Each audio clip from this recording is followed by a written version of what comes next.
In order to subnet one network into smaller networks, you need to borrow some bits from the network address that you've been assigned. Let's say the address that you're assigned contains 4 octets. The first 3 you're assigned by Nick. The last one you assign as the administrator. If you borrow bits from this first area here, leaving you the other bits for host addresses, you can use these bits that you borrowed for different subnets. So let's take a look at, if we borrow several of these bits, what we can do. Let's start and say if we borrow 2 bits from our address for a subnet, how many different subnets do we get? If we take 2, we'll first look at all possible combinations. We have 0, 0, 0, 1, 1, 0, 1, 1.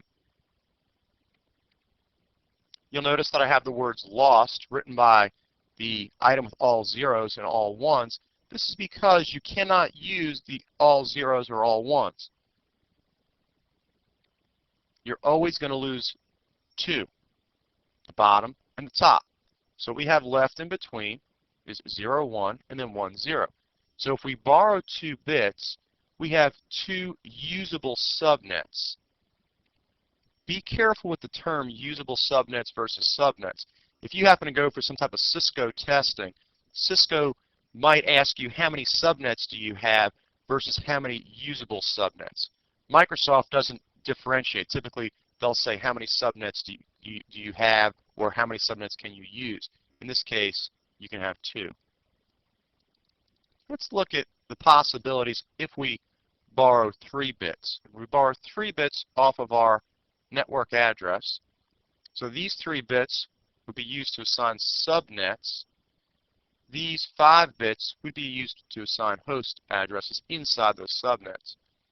If we borrow 3, possibilities are 0, 0, 0, 0, 0, 1, 0, 1, 0, 0, 1, 1, 1, 0, 0, 1, 0, 1, 1, 1, 0, and 1, 1, 1. Notice the first, the all zeros is lost, and the last, the all ones, is lost. This leaves us with 6 usable subnets.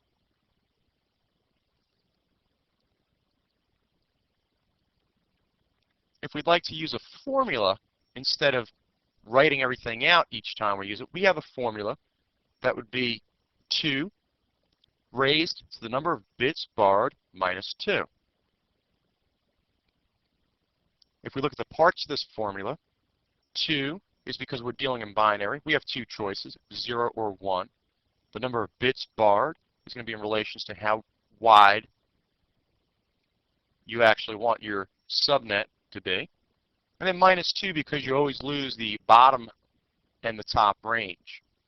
Let's look at this. If we borrow 1 through 8 bits, we take the formula 2 raised to the 1 minus 2 is going to be 0.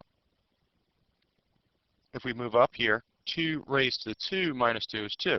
Basically, 2 raised to the 2 means 2 times 2. So 2 times 2 equals 4 minus 2 brings us 2. This, 2 raised to the 3, is the equivalent of 2 times 2 times 2. 2 times 2 is 4, then 4 times 2 is 8, so 8 minus 2 is 6. 2 raised to the 4th would be 2 times 2 times 2 times 2. 2 times 2 is 4. 2 times 4 is 8. 2 times 8 is 16. So 16 minus 2 is 4.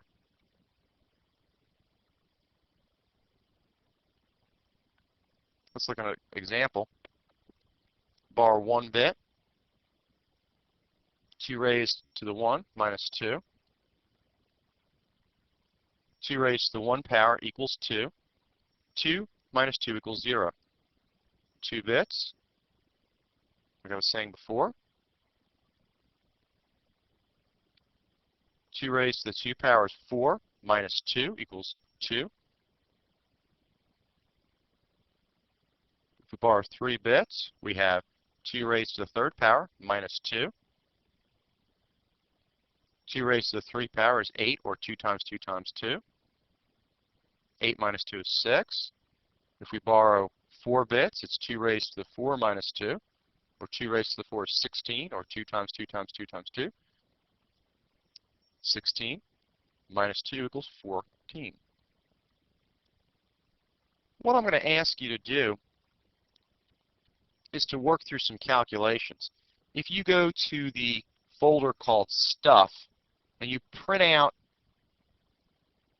an HTML document that's labeled 03 space borrowing space bits, so 03 borrowing bits, I'd like you to print that out and go through and do the following calculations. First of all, write out all possible combinations of binary numbers if you borrow 4 bits. Remember, you list the first and the last, but write the word lost beside them.